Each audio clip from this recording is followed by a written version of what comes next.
Okay, so we have joint variation.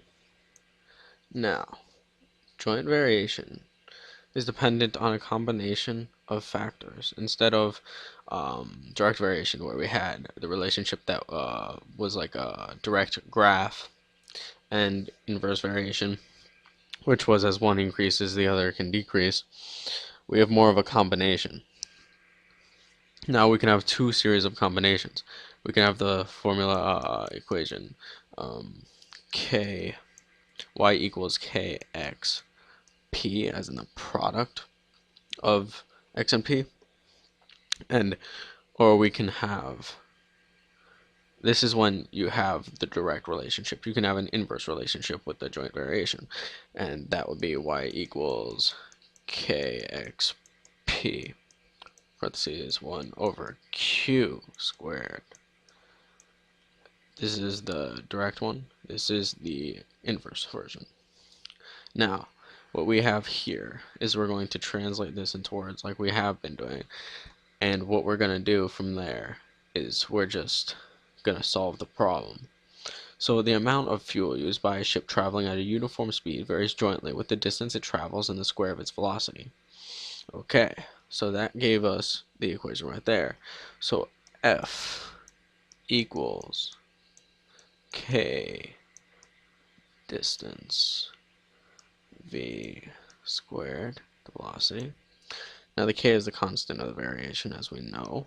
So right now we have to find K, as we have been doing, and 200 equals K times 10 times 20 squared. The reason we square the 20 is because it says the square of the velocity. And 20 nautical miles per hour, that's the velocity. So then we find K, and basically 200 will equal 4,000 K. And from there we get K equals 0.05.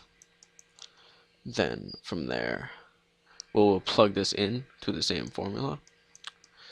F equals K dV squared again, but we have the constant, so now we can solve the problem.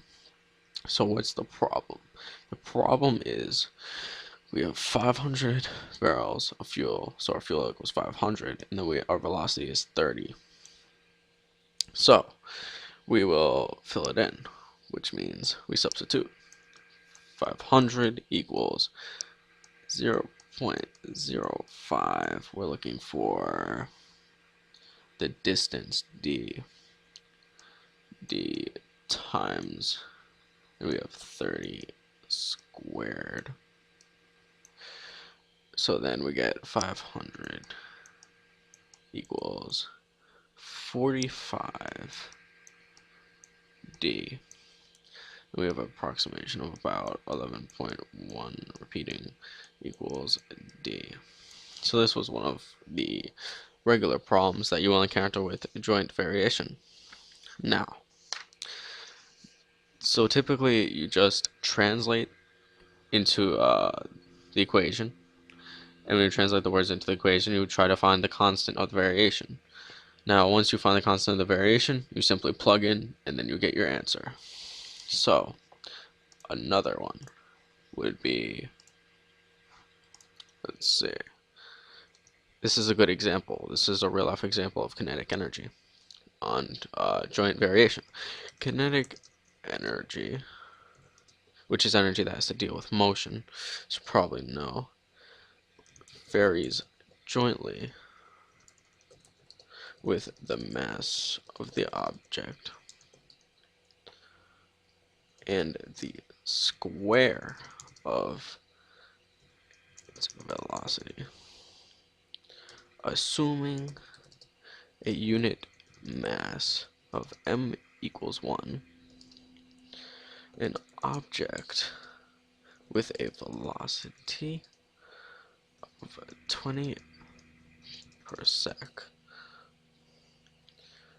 has a kinetic energy of 200 joules. How much energy is produced if the velocity is increased to 30 seconds. So here we have this. Now varies jointly, joint variation. So kinetic energy varies jointly with the mass and the square of the velocity. So now we're going to translate that. So KE, kinetic energy, is equal to constant of the variation times the mass and volume squared. So we have the unit mass is 1, velocity is 20, kinetic energy is 200 joules. So 200 joules equals K times 1, and then times 20 squared. And then from here we get 200 is equal to 400 K. K equals 0.5. Then we're trying to find the kinetic energy. How much energy? How much kinetic energy will we have if the velocity is increased to 30? So we do the same formula. K equals KE equals KMV squared. And our KE is what we're trying to find, so I'll just leave that as X equals 0.5 times 1, because the mass again will be 1, and then 35. Sorry, I made a mistake. This should be 35 over here. So 35 squared. X equals